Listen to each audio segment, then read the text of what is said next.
Oleh tuna chuanin sakordai pastor Bilzai Paul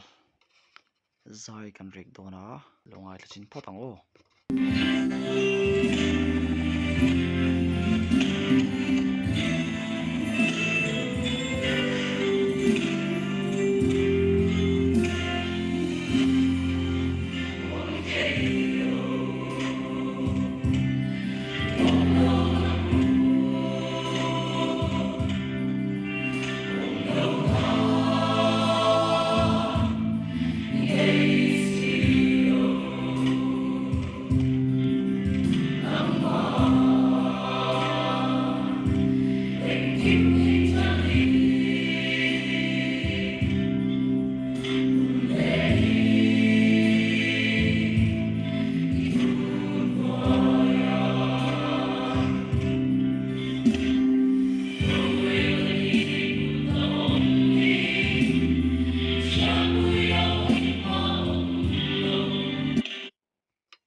kontaktor hi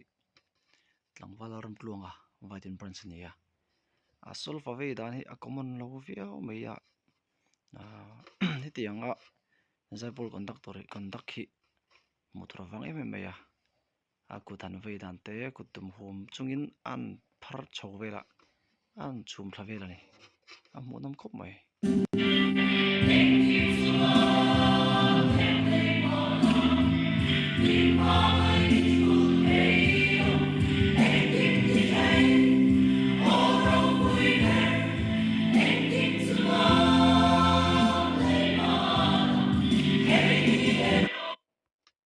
helahi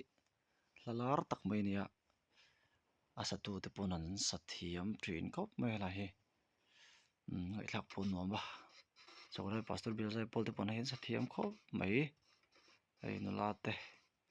pon mel thalum hle in reta anzai angai nom hle mai ngai la chin zum zelang o